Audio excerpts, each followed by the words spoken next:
Good afternoon. My name is Ranjan Banerjee and I am a Dean and Professor of Marketing at the SP Jain Institute of Management and Research in Mumbai. We are a premier business school in India and we are the UN PRME champions for India.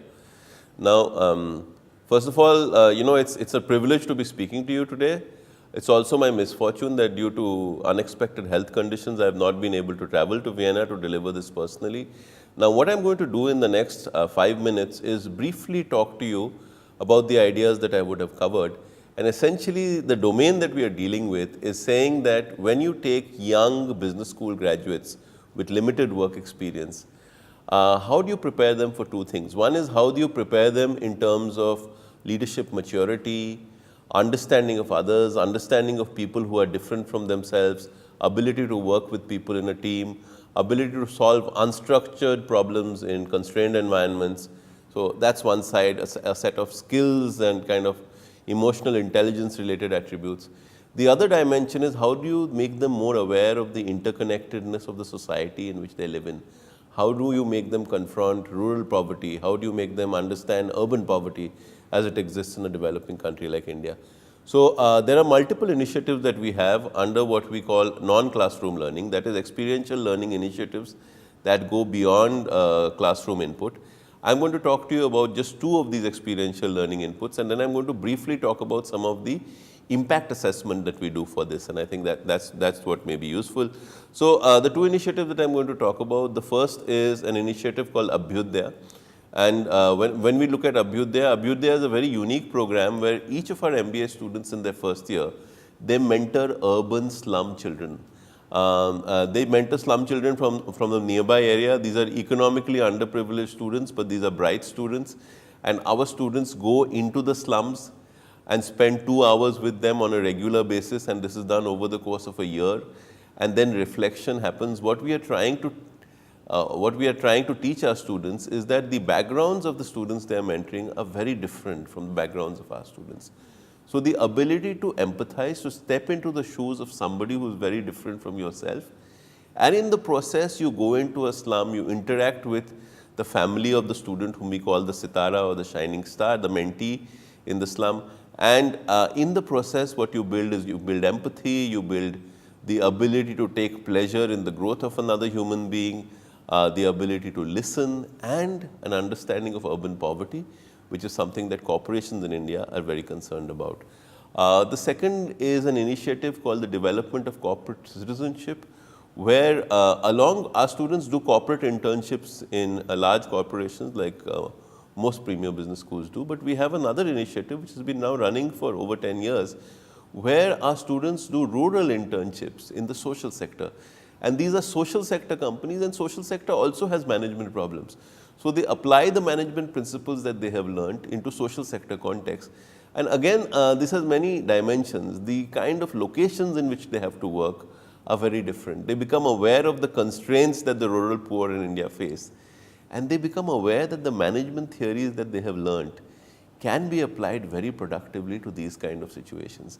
Now, what we have done in terms of measurement of impact, the first thing is we have taken various parameters related to emotional intelligence, including enhancing self-awareness and stretching one's ability, developing one's ability to understand others, solving unstructured problems and taking up challenges. And these correspond directly to some of the initiatives, like developing one's ability to understand others is something that is developed through this mentoring program. Solving unstructured problems is developed through the development of corporate citizenship. And what we do is we do a psychometric test of the students when they come in, and then we do a psychometric test of the students after they have completed the program.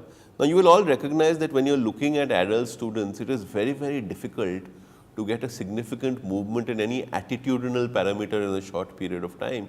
And these are only preliminary findings, but over a student sample of 240, and this was taken over multiple years, we get a significant T statistic and a percentage change in dimensions like emotional self-awareness, emotional awareness of others, resilience, and compassion to the tune of 3.5 to 4%. Now, that in itself is fairly significant, but that is not all that we are doing in terms of impact. So, for the mentoring program, we have done an anonymous survey of the students. We have interviewed the mentees, that is the slum children on campus, and we have visited the mentee or the sitara in their homes, and in their homes itself we have also discussed with them. And I'm quickly going to summarize some of the feedback. The feedback from the students suggests that their learning objectives, which includes empathy, mentoring skills, awareness of urban poverty and the bottom of the pyramid, are being met. There are a large number of individual stories about how it has changed them. And this starts from the very, very basic thing that, when you look at an MBA student, when the MBA student comes to the hostel, they first complain about the size of the hostel room. And when they go and they look at a slum, they see that the number of people, that 5 people are living in a space which is smaller than the size of their hostel room. Then they talk about the fact that we thought that we would teach the sitara, but what they learn from these children about resilience, about coping with adversity, is often larger than what they give in terms of education to the sitara. So, what tends to work in terms of methodologies is the actual interaction, the bonding, etc. And surprise, surprise for all of us ethnographers, they don't particularly enjoy writing diaries. And what we do is we have to mix our ethnographic diaries that we ask them to write with some kind of projects where they're looking at business opportunities in terms of urban poverty. They're looking at activities where they're co-creating with their mentees and then reflecting on that co-creation and what it taught them. Feedback from the actual mentee. The mentee is talking about feedback in terms of becoming more aware of career opportunities, getting exposure to a bigger world, ability to work on weaknesses, tangible improvements in terms of academics, English language and general knowledge, and finally, and I think this is really the difference that it makes, their confidence goes up. And confidence coupled with greater awareness of English language is where you see that many of these people go on to shine in later life. The feedback from the parents of the mentees says that the mentor visits is considered the most valuable input, followed by the academic support and the support for development of extracurriculars. Now, this is another learning for us, that when you do a program like this, if you look at the ecosystem of the mentee, so if you are able to build the parents in and get them into the conversation, then the impact is going to be even higher. I have not talked much about the rural internships or the social sector internships, but there are 2 or 3 things that we want to say. When we talk to alumni a few years down the line, both these programs come across strongly as programs which have a strong impact. Many of our alumni go into some form of social entrepreneurship or social service, either on the side or full time. And when asked, they say that the initiative to do this really came from this internship that they did. Some of our internship projects have then been followed up on by both the students and the faculty, and they have become case studies at large institutes like Ivy Business School. So globally recognized case studies have come out of this. Now, I have talked about some things, and in summary, I think what we are finding is that a structured framework of interrelated experiential learning activities can be used to, number one, strengthen dimensions of emotional intelligence, and we have a t-test and a psychometric measurement to look at that. Can enhance awareness of larger society and business linkages, specifically rural and urban poverty. This has been measured through a structured questionnaire, a pre-post impact kind of thing.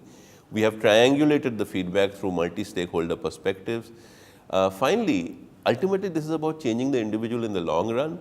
So we are in the process of initiating longer-term longitudinal studies which will map these parameters over time, and that will really complete the impact study. But we hope that some of you will take some ideas of this, and if you want to kind of reach out to me, reach out to our institute, figure out whether something like this can be applied or there is something more you want to know about it, feel free to do so. It's been a pleasure talking to you. Thank you.